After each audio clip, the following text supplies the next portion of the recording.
Selama ada lembaga survei yang mengatakan tingkat kepuasan publik terhadap kinerja Pak Jokowi tinggi, mereka tidak akan pernah percaya.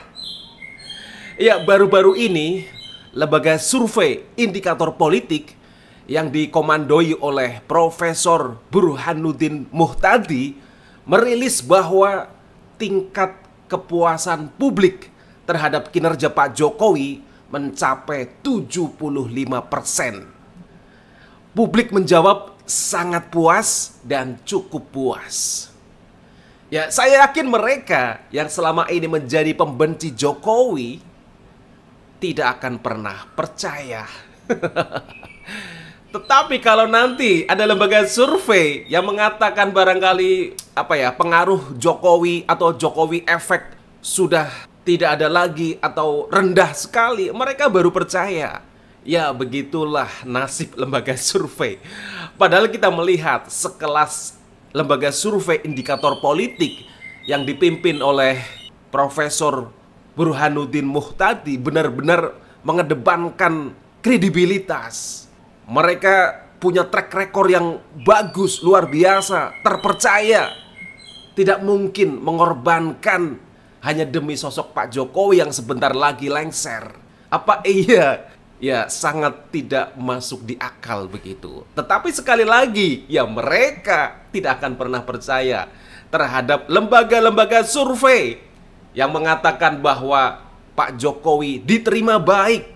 Kinerja Pak Jokowi selama 10 tahun memimpin ini dianggap memuaskan bagi masyarakat Indonesia secara keseluruhan. Ya, begitulah. Nah, justru menarik menurut saya. Saya justru ingin segera mengetahui seandainya Pak Jokowi bersalah, berdosa, bahwa Pak Jokowi ketika mau menjadi presiden itu punya niat buruk, niat jahat terhadap republik ini. Ya, justru saya ingin segera itu dibuka. Publik segera tahu dosa-dosa Pak Jokowi. Seandainya mungkin keluarga Pak Jokowi memang benar-benar jahat dan mungkin korupsi, ya silahkan itu segera dibuka di muka publik, dipermalukan Pak Jokowi ini.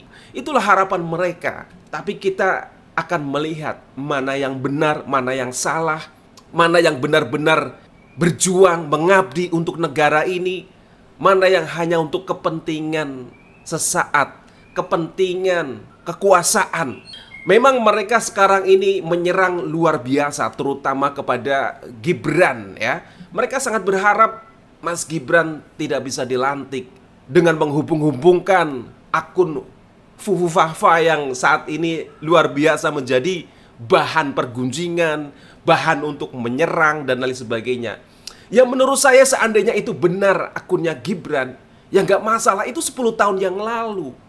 Mas Gibran masih sangat muda dan dia juga layak untuk membela Pak Jokowi yang saat itu sedang berseberangan atau sedang berlawanan dengan Pak Prabowo. Semua ya seperti itu, politik ya seperti itu. Ketika menjadi lawan, maka akan selalu menjelek-jelekan musuhnya. Mungkin yang lebih parah dari akun Fufu Fahfa yang menjelek-jelekan Pak Prabowo masih banyak. Masih banyak karena sedang berkompetisi, ya itu wajar sekali begitu. Nah, tetapi itu dianggap nggak layak begitu Pak Prabowo menyanding atau bersandingan dengan orang yang menjelek-jelekan begitu. Nah, ini narasi-narasi yang dibangun dan PDIP sangat berharap. Makanya ada nama Puan Maharani yang nanti bisa menggantikan Gibran Rakabuming Raka. Termasuk PDIP ini masih menggugat di PT UN, berharap betul pasangan Prabowo dan Gibran ini memang tidak sah secara hukum karena ada cacat administrasi ketika pendaftarannya Gibran. Jadi mereka luar biasa, PDIP masih sangat berharap, berimajinasi Gibran gagal dilantik, hanya Pak Prabowo saja, otomatis nanti penggantinya ya mungkin dari PDIP atau dari yang lain begitu, atau dari Abah Anies. Itu dari pendukungnya anak Abah begitu. Harapannya ya seperti itu. Ya, begitulah politik di Indonesia saat ini memang sangat luar biasa menjelang pelantikan presiden wakil presiden di tanggal 20 Oktober 2024. Isu yang saat ini berkembang di mana akan ada pertemuan ya Pak Prabowo dengan Ibu Megawati, itu seolah-olah ini dinarasikan bahwa Pak Jokowi itu sudah ditinggalkan oleh Pak Prabowo. Kalau saya nggak percaya 100% terhadap Pak Prabowo akan bersikap seperti itu, melupakan jasa-jasa Pak Jokowi. Dan Pak Prabowo nggak ada itu track record perjalanan hidup beliau yang gampang melupakan jasa orang. Nggak pernah itu Pak Prabowo seperti itu. Apalagi Pak Jokowi yang sudah dianggap sebagai guru politiknya. Beliau menganggap bahwa dengan Pak Prabowo berada di kubu Pak Jokowi, akhirnya merasakan kemenangan, menjadi presiden setelah 4 kali gagal. Apa iya?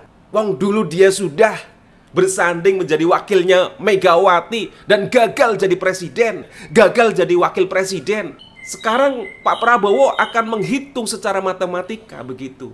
Angka kepuasan terhadap Pak Jokowi sangat tinggi. Ya, oke lah, Bu Megawati masih menjadi ketua partai, ya. Tapi suara PDIP seberapa? Oke, mungkin menguasai kursi di DPR, ya. Tetapi kan Pak Prabowo nggak mau ketika kepemimpinannya dianggap jelek di mata publik. Saya akan lebih mempertimbangkan aspek publik masyarakat Indonesia yang puas terhadap kinerja Pak Jokowi daripada hanya memikirkan segelintir orang, para elit politik di Senayan. Ya bagi dia Pak Jokowi adalah segala-galanya. Pak Jokowi adalah guru politiknya. Pak Jokowi adalah sumber kemenangannya. Ya, makanya saya yakin Pak Prabowo pun juga nggak akan melepas Gibran, tetap akan bersanding, tetap akan bekerja sama, bersinergi, berkolaborasi untuk memimpin bangsa Indonesia 5 tahun mendatang. Jadi ya silakanlah mereka bernarasi dengan nanti pertemuan Megawati dengan Prabowo akan ada skenario seperti ini. Saya tidak percaya terhadap Pak Prabowo akan bersikap seperti itu, meninggalkan Pak Jokowi yang punya jasa besar. Dan itu berkali-kali diucapkan oleh Pak Prabowo akan melanjutkan program-program Pak Jokowi, termasuk apa yang sudah dilakukan oleh Pak Jokowi seperti membangun IKN, membangun infrastruktur, kemudian juga program-program yang sifatnya untuk kesejahteraan masyarakat di bidang pendidikan, di bidang sosial, kesehatan, ekonomi. Semuanya akan dilanjutkan oleh Pak Prabowo dan juga Gibran Raka Buming Raka. Jadi kita lihat saja bagaimana Pak Jokowi akan menunjukkan kesaktiannya terus di hadapan orang-orang yang selama ini begitu benci, begitu luar biasanya ingin Pak Jokowi habis, bahkan diadili setelah lengser dari kursi presiden. Ya, ini hanya sekedar opini saya. Terima kasih.